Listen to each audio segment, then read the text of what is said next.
everyone, it's Marshall Mello and welcome back to my channel. Finals are upon us, you guys. This is probably one of the most intense times of the year for everyone in school. High schoolers, college students, middle schoolers, elementary students, anyone. It is probably the most intense time of the year because final exams are where pretty much your entire intellect is challenged and you are tested on everything you have learned, and your whole grade basically depends on this one test. Have no fear.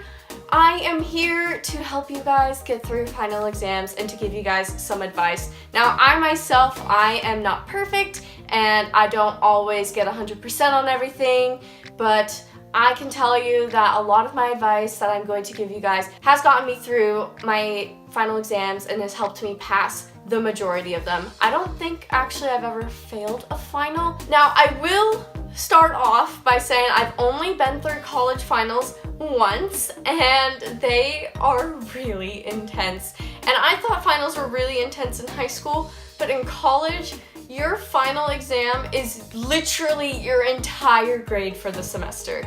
In high school, it was maybe about 20% for me, but in college, my final is literally 50% of my grade, if not more. So it's super intimidating for me. If I can get through it, you guys can get through it. And if nobody believes in you guys, I believe in you guys. So here we go. Before you sit down and get a review book out and start reviewing anything that you have learned throughout the year, do a practice test or do practice problems. You would actually be super surprised with how much you still remember from the year. Whether it be you do some practice math problems for a math final, or you go back and you ask yourself questions from old tests, for history tests or English exams, anything for any subject, just go back and ask yourself questions and see how much you remember. So take advantage of that stored memory that you have. You don't want to let it go to waste and waste your time reviewing stuff that you actually might still remember very well. As you are reviewing and studying for your finals, set up a reward system. A reward system will help you fight procrastination and fight the temptation for you to go and do something else rather than sit down and study. For me, what I like to do is I like to sit myself down, study for an hour, and then reward myself with 20 minutes of either social media, playing a video game, or talking with my friends, or going and getting some food. Honestly, a reward system is so helpful and it gives you something to look forward to and helps reinforce that study time for you. Because as you're studying, you'll be like, I will get to have my free time as soon as I finish this.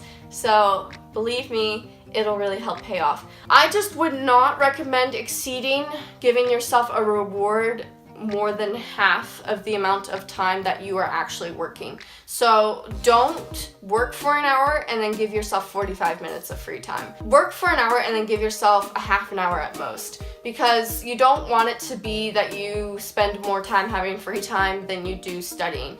And you need to get into that rhythm with the longer study periods. That way it reinforces you to get more information in your head and to understand and comprehend more. If you are cramming, do not cram every single little detail into your brain.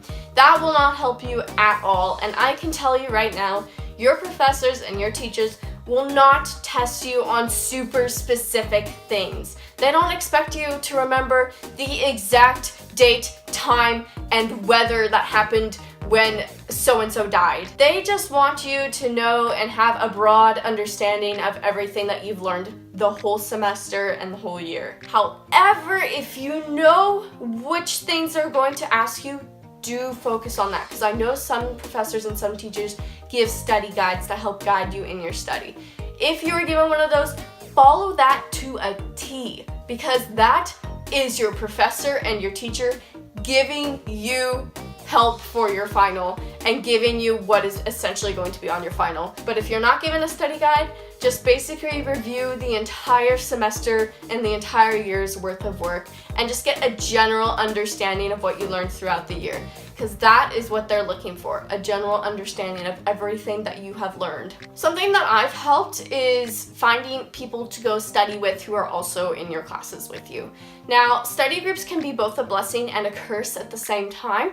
Study groups can help you in that if you don't understand something, someone else might understand it and be able to explain it to you, and likewise you can do the same for another person.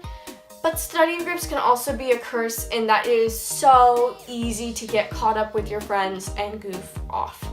That is why it is so important for you guys to have at least one person in your group dedicated to be a mediator and someone who just keeps the group on track. And this person cannot be a person who is inclined to goof off themselves, because that'd be defeating the purpose of having a mediator. And it needs to be someone who is assertive as well, because if you choose some super quiet and shy girl like me to be that mediator, they will not speak up because they will be too afraid to speak up, because I know I've been in that position before.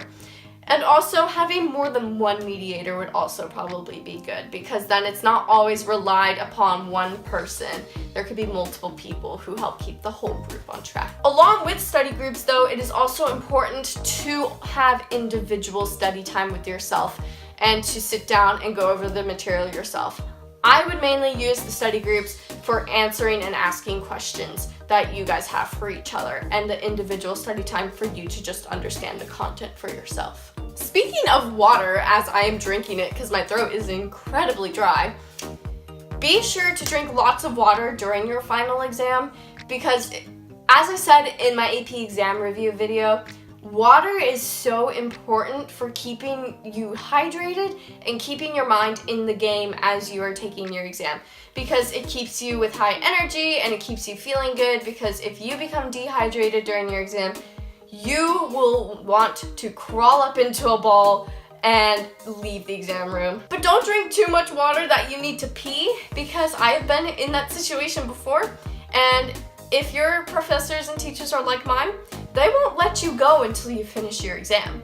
So don't drink too much, drink just enough, and make sure to use the restroom before you take your exam. If your final exams have an essay portion, it is essential for you guys to take the first 5 minutes of that essay time to make an outline. That helps your writing stay organized, focused, and helps you complete it a lot faster. With an outline, you know your thesis, you know your body paragraphs, and you know your conclusion. And it just helps the whole process go by so smoother, and when your teacher and professor goes back to reread it, they'll be amazed with how much more organized you are. And also, if you write it on your paper, it just shows that how proactive you are and how dedicated you are to getting that essay done by showing that you're willing to take the first 5 minutes out to make an outline. And I know for some people, they might be skeptical and think that taking that first 5 minutes is actually more of a waste of time, because you're wasting 5 minutes making an outline instead of writing it out. But it's so much better to get your thoughts organized for the first 5 minutes than starting to write your thesis in the first 5 minutes and not knowing where you're going to go with the next sentence. So I highly recommend you doing an outline. It'll just help you write so much faster and so much more clearly. For multiple choice exams, I cannot tell you how many times I have gone to a multiple choice question and just automatically gone down and looked at the options that they give me. And as soon as I look down at the options, I know you guys have been there too, where you see two answers that sound so alike and you don't know which one to pick because they sound so alike and they both sound so right that you just don't know which one. The main problem that stems from this is the fact that we are relying on the answer choices from the multiple choice exam. Something that I have learned to do when I reach a multiple choice portion of an exam is to cover the answer options for the multiple choice exam and read the question by itself. And when you do that, figure out what the answer is in your head. Now, if you're completely lost and you have no idea what the answer could be, then look at the options for the multiple choice exam. But if you look at it and you can think about it and you can come up with an answer to that question on your own, then look for the answer in the multiple choice options that fits most closely to that option you came up with. Because I'm telling you right now, that is the best way to approach multiple choice questions. Because if we just automatically go down and see all the options, we start to doubt ourselves in what the actual answer is because we're relying on what is already there. But if you think about what's in your head already and then you find it, it's just so much more of a reinforcer to know that you're right. And I mean, sometimes you can still get it wrong, but it is so much more accurate than just relying on all the options below. Also, with multiple choice questions, I'm sure all your teachers have told you this before, if you don't know the answer and you're completely lost, go by the process of elimination. Don't ever just blindly guess. I mean, if you literally have no idea, then guess if there is no penalty. Almost certain there is no penalty for most exams these days, but if you are not completely blind, go through each answer option and cross out the ones that make the least sense to you or the ones that you know are for sure wrong. That way you increase your chances of picking the correct multiple choice option. Instead of picking 1 out of 4 blindly or 1 out of 5 blindly, you can narrow it down to maybe 2 and get a 50-50 chance, which is so much better. So much higher chances of getting it correct when you are not sure which one it could be. One thing I highly recommend before you even dive into reviewing necessarily is to figure out what type of learner you are. And what I mean by that is that there are 3 distinct different types of learners, one being visual, one being auditory, and another being kinesthetic. And visual is with the eyes, so you process things much better when you see something. Auditory meaning ears, so when you hear something you process it better. And kinesthetic meaning touch, so when you actually do something with your hands you process it better. I always thought I was a visual learner for the longest time, but I've actually come to learn that I am a very kinesthetic learner. So for me personally, writing out and rewriting notes and writing out problems and writing out essays is the best way for me to learn and understand my academics. But for you guys, what might be better is to read and look at graphs and pictures for visual, or auditory is to go and listen to videos or audio recordings, or to have someone tell you and review with you. If you are kinesthetic or visual like me, or even if you are auditory, I do recommend doing your review on paper and actually taking the time to write out some of your review, or to even get a pretty set of highlighters and highlight your old notes or highlight your new notes, just to associate the colors with the words, and also to just help you remember everything. I feel as though by writing things out, you are connecting some nerves in your brain to your hands, and you are just getting so much more information processed that way instead of just staring at a computer screen. I find that whenever I study with a computer screen in my face or an iPad tablet, I don't process it as well as I would have if I wrote it out all on paper. Anyways, you guys, that is all I have for today's video. If you liked it, be sure to give this video a thumbs up, and I hope you guys all do incredibly well and pass all of your final exams and take some of this advice into your own lives. And with that, I hope to see you guys in the next video. Bye! In public, because you'll get a lot of sass from me, not gonna lie. yeah, I mean, I won't directly hate you, but on the inside I'll be like